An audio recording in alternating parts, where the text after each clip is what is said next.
നമസ്കാരം. രേണു സുധിയെ വിവാദങ്ങൾ വിടാതെ പിന്തുടരുകയാണ്.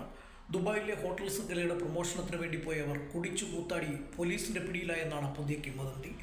അവശനിലയിലായി അവരെ അവിടെ ആശുപത്രിയിൽ പ്രവേശിപ്പിച്ചതായും വ്യാജ വാർത്തകൾ വരുന്നു. മനോനില തെറ്റിയ ചിലരൊക്കെയാണ് ഇത്തരം വ്യാജ വാർത്തകളുമായി അവർ തകർക്കാൻ പുറപ്പെട്ടിരിക്കുന്നത്.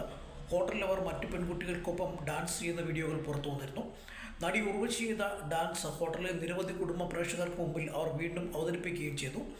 മദ്യപിച്ച് നൃത്തം ചെയ്യുന്ന രംഗവും അവർ ഭംഗിയായി തന്നെയാണ് അവതരിപ്പിച്ചത്. അതിനെയാണ് അവർ കുടിച്ചു കൂത്താടി എന്ന മട്ടിൽ സോഷ്യൽ മീഡിയയിൽ ആഘോഷിക്കുന്നത്. ദുബായിൽ പോയത് ബാർ ഡാൻസ് കളിക്കാനാണോ എന്ന് ചില ബ്ലോഗർമാർ ചോദിച്ചിരുന്നു. അതിന് തക്ക മറുപടിയും വീഡിയോയിലൂടെ അവർ നൽകി. ഇപ്പോഴത്തെ ഉയരുന്ന പുതിയ വിവാദത്തിനും രേണു സുധി മറുപടിയുമായി രംഗത്തുണ്ട്. അവർ പോസ്റ്റ് ചെയ്ത വീഡിയോയിൽ താൻ പോലീസിൻ്റെ പിടിയിലല്ലെന്നും തന്നെ ആരും അറസ്റ്റ് ചെയ്തിട്ടില്ലെന്നും താൻ ബോധം കെട്ട് കുടിച്ച് അവശനിലയിൽ ആയില്ലെന്നും തുറന്നു പറയുന്നുണ്ട്. പിന്നെ ഇതിൻ്റെയൊക്കെ പ്രചരണത്തിന് പിന്നിൽ ആരാണെന്നും വ്യക്തമാക്കുന്നു. ആ വീഡിയോ നമുക്കൊന്ന് കണ്ടിട്ട് വരാം. നമസ്കാരം, രേണു സുധി. ഞാൻ എന്നെ സ്നേഹിക്കുന്നവർക്ക് വേണ്ടിയിട്ടാണ് ഈ വീഡിയോ ഇടുന്നത്. എന്നെ ഒരു ദുബായ് പോലീസും അറസ്റ്റ് ചെയ്തിട്ടുമില്ല. ഞാൻ ഹോസ്പിറ്റലിലും അല്ല.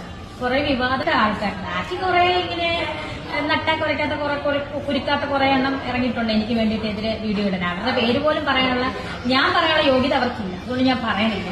അപ്പം ഇവരുടെയൊക്കെ വീടിന്റെ ഫ്രണ്ടിൽ എഴുതി വെക്കണം രേണു സുധി ഈ വീടിന്റെ ഐശ്വര്യം. കാരണം എന്നെ വെച്ചിട്ട് നെഗറ്റീവ് പറഞ്ഞ് കുറെ കാശ് ഉണ്ടാക്കുന്നുണ്ടല്ലോ. നാണമുണ്ടോ നട്ടാ കുരിക്കാത്ത ഈ കള്ളത്തരം പറയാൻ? എന്നെ ഒരു ദുബായ് പോലീസും അറസ്റ്റ് ചെയ്തിട്ടില്ല. ഞാൻ ഒരു ഹോസ്പിറ്റലും അല്ല. ഞാനൊരു ആർട്ടിസ്റ്റ്. രേണു സുധിക്ക് തങ്ങളായിട്ട് ഇനി അറിയിച്ചു കൊടുക്കില്ല എന്നായിരുന്നു ചില ബ്ലോഗർമാരുടെ തീരുമാനം. എന്നാൽ രേണു സുധിയുടെ കൂത്താട്ടം കണ്ട് പ്രേക്ഷകർ ഇവർക്ക് സ്വൈര്യം കൊടുക്കുന്നില്ലത്രേ. അതിനാലാണ് രേണുവിനെതിരെ വീണ്ടും വീഡിയോയുമായി രംഗത്ത് വന്നത്. ഇവർക്കെല്ലാം സന്തോഷ വാർത്തയുമായി ഈ മാസം 11-ന് രേണു നാട്ടിലെത്തുന്നുണ്ട്. ഇനി അംഗം ഇവിടെ നിന്ന്